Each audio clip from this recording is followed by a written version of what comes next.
오늘 전할 말씀의 주제는 당신은 하나님을 소유했습니까? 입니다. 인간이 하나님의 것이라고 하면 당연시하지만 인간이 하나님을 가진다는 말을 하면 주제넘은 것으로 여깁니다. 그러나 성경에 의하면 우리가 하나님의 소유일 뿐만 아니라 하나님 역시 우리의 소유입니다.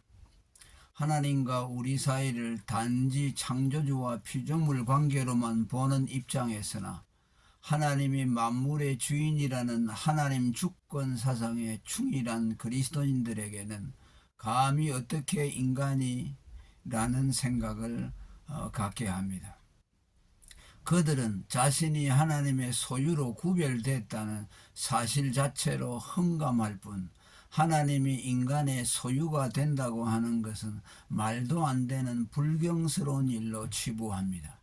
그러나 성경은 그런 표현을 쓰기를 두려워하지 않습니다.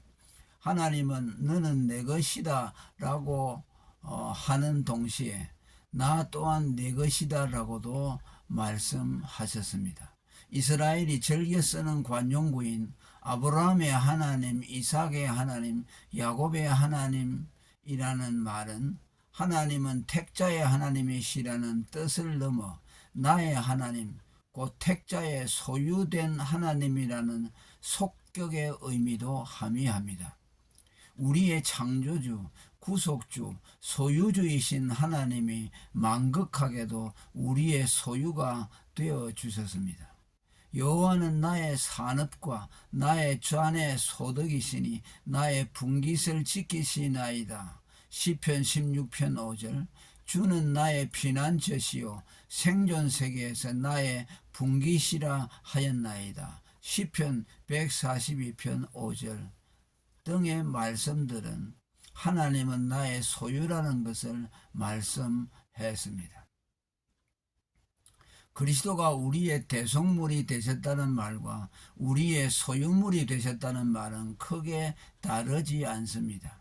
성경도 어떤 곳에서는 그리스도가 자신을 하나님께 대속물로 바쳤다고 했다가 어떤 곳에서는 자신을 우리에게 주셨다라고 했습니다. 자신을 대속물로 바쳤다 하면 우리 죄값을 치르기 위해 그의 목숨을 하나님께 바쳤다는 뜻이고, 자신을 우리에게 주셨다 하면 우리를 구원하시려고 우리의 희생물이 됐다는 뜻입니다. 세계 역사를 보면 종이 주인 대신 벌을 받는 풍습이 있었는데 이는 종이 주인과 동일시된 소유물로 여겨진 데서 나온 것입니다. 그 주인의 소유물인 종이 주인을 대신하여 벌을 받으면 주인이 받는 것과 동일시 된다는 뜻입니다. 영화 마지막 황제 부위에서 어린 황제 부위가 잘못하면 넷이나 다른 사람이 대신 벌을 받는 장면이 나옵니다. 우리의 대속물인 그리스도는 우리와 동일시된 소유물이 되어 죄값을 치르셨습니다. 한 아기가 우리에게 낳고 한 아들을 우리에게 주신 바 되었는데 이사야 9장 6절 하나님이 세상을 이처럼 사랑하사 독생자를 주셨으니 요한복음 3장 16절 자기 아들을 아끼지 아니하시고 우리 모든 사람을 위하여 내어주시니 로마서 8장 32절이라고 했습니다. 이 그리스도를 은혜 언약 믿음을 통해 우리가 취하도록 하나님이 경륜하셨습니다. 성경은 이를 좀 더 실감나게 표현하여 우리의 믿음을 통해 그가 우리에게 먹혀졌다고 했습니다. 나는 하늘로서 내려온 산떡이니 사람이 이 떡을 먹으면 영생하리라. 나의 줄 떡은 곧 세상의 생명을 위한 내 살이로라 하시니라.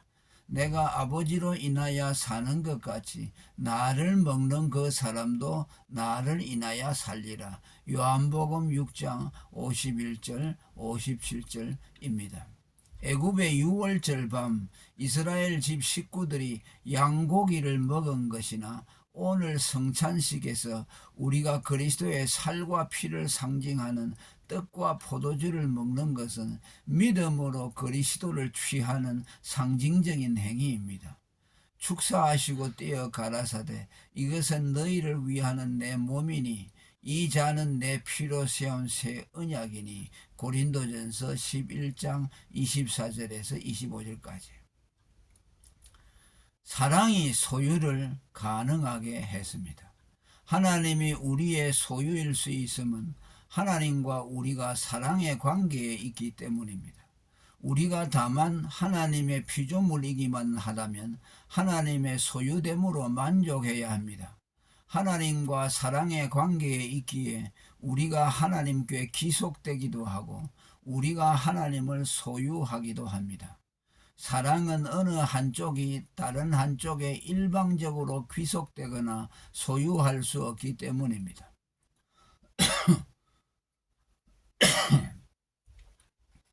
사랑은 속성상 대상에게 귀속되기를 갈망하는 동시에 대상을 소유하길 원합니다. 사실 사랑하는 부부는 서로가 서로에게 귀속물인 동시에 소유자입니다.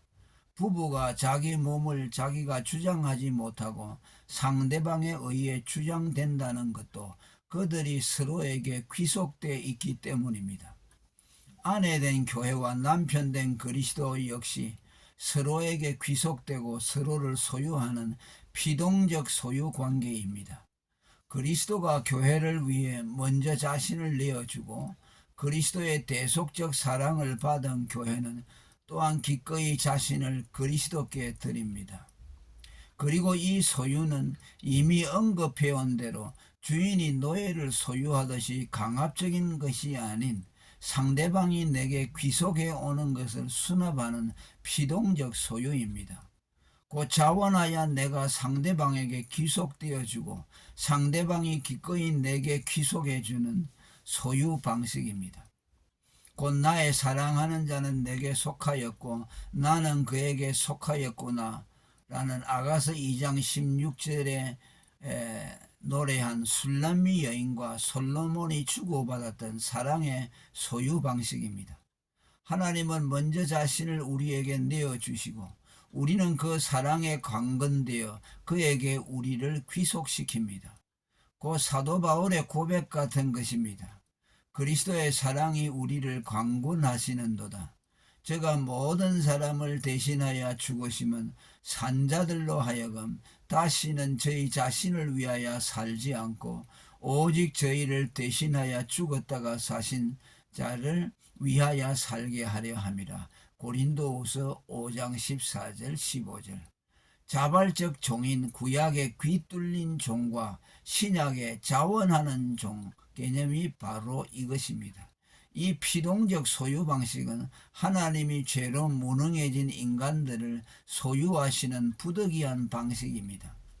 인간이 무죄했을 때는 하나님이 창조주로서 우리에 대한 소유권을 주장하셨고 인간 역시 그 하나님의 요구에 기꺼이 응할 수 있었지만 범죄 후 무능해진 인간은 자신을 하나님의 것으로 귀속시킬 줄을 몰랐기에 하나님 역시 강제로 그것을 요구하시지도 않았습니다.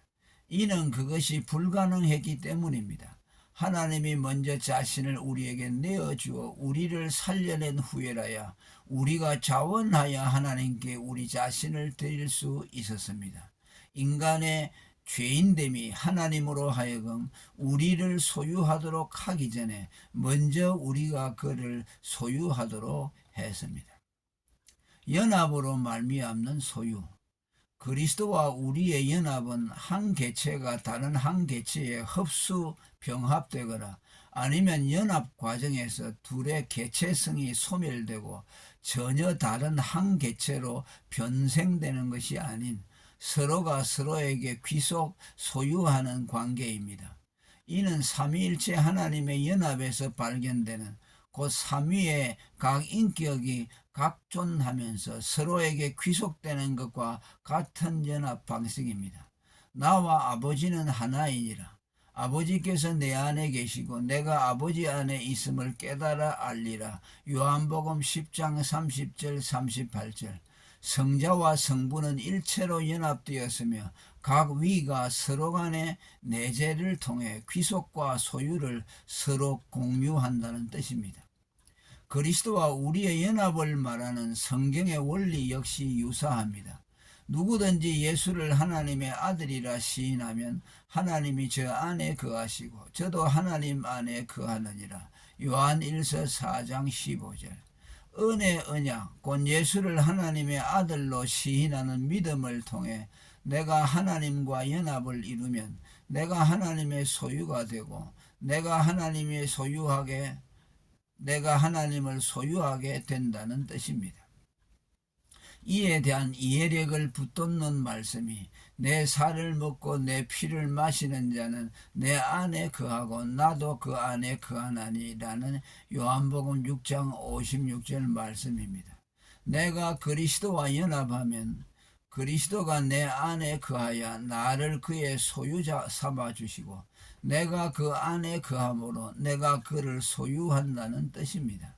위의 내용들은 전능하신 하나님은 우리를 소유하실 뿐더러 우리에게 소유당하기를 기뻐하시는 분이라는 것과 나아가 우리가 받은 최고의 복과 선물이 바로 하나님 자신임을 가르칩니다.